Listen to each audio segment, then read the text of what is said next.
Shalom, saudara terkasih dalam Kristus.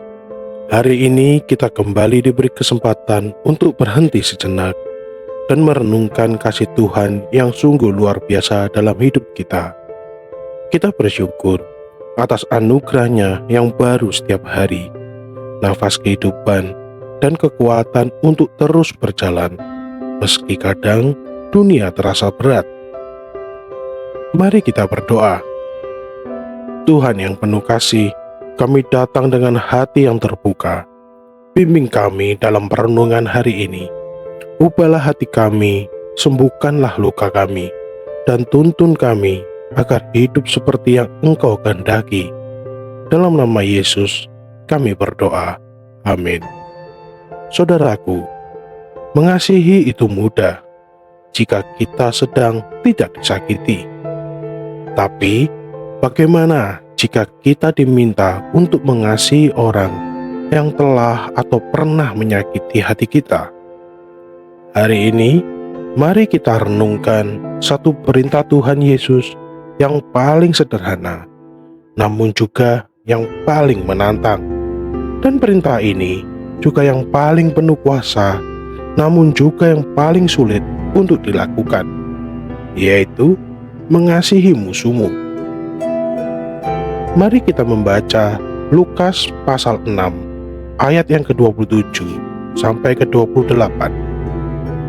Tetapi kepada kamu yang mendengarkan aku berkata, kasihanilah musuhmu, berbuatlah baik kepada orang yang membenci kamu, mintalah berkat bagi orang yang mengutuk kamu, berdoalah bagi orang yang mencaci kamu.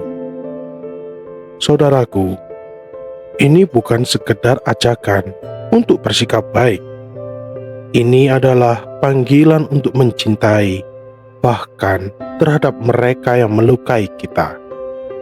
Kasih ini bukan berasal dari kita, tetapi dari Roh Kudus yang memampukan kita. Mari kita renungkan pula firman dalam Roma 12 ayat yang ke-21. Janganlah kamu kalah terhadap kejahatan, tetapi kalahkanlah kejahatan dengan kebaikan. Tuhan tahu, membalas kejahatan dengan kejahatan hanya akan melahirkan lingkaran dendam yang tak berujung. Tapi kasih memutuskan rantai itu. Kasih menyembuhkan. Mari saya ajak kita untuk merenungkan sebuah kisah nyata pada tahun 1999 di India. Pada saat itu ada seorang misionaris bernama Graham Staines. Dia bersama dua orang anaknya dibakar hidup-hidup di dalam mobil. Hanya karena mereka mengasihi, hanya karena mereka melayani orang-orang penderita kusta. Di sini istrinya, Gladys Staines, kehilangan segalanya. Namun, ketika dunia menunggu kemarahannya, ia ucapkan justru sebuah pengampunan. Ia berkata, "Saya mengampuni mereka. Saya tidak membenci, karena Tuhan Yesus telah mengajarkan saya untuk mengasihi dan mengampuni." Ia tetap tinggal, ia terus melayani, dan hidupnya menjadi bukti bahwa kasih Kristus jauh lebih kuat daripada kebencian. Bagaimana dengan kita? Apakah hari ini ada seseorang yang sulit kita ampuni? Cobalah mulai dari satu langkah kecil, yaitu doakan mereka. Meskipun hati kita belum bisa mencintai sepenuhnya, biarlah doa menjadi pintu masuk kasih Allah ke dalam hati kita. Tuhan tahu, ini bukanlah hal yang mudah, tapi Tuhan juga tahu, hanya dengan kasih kita bisa hidup dalam damai dan bebas dari beban dendam. Hari ini, mari kita memilih untuk mengampuni. Mari kita belajar untuk mengasihi, bukan karena mereka layak, tetapi karena Tuhan telah lebih dulu mengasihi kita.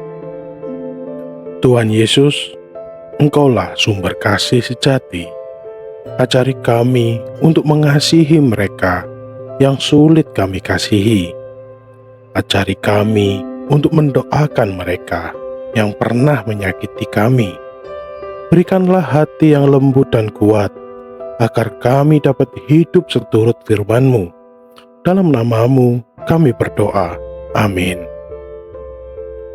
Kasih sejati bukan hanya untuk orang yang menyenangkan hati kita. Kasih sejati teruji saat kita berani mengasihi orang-orang yang telah melukai kita. Jangan kalah oleh kebencian, kasihilah, dan kamu akan menang bersama Kristus. Sampai jumpa dalam renungan selanjutnya.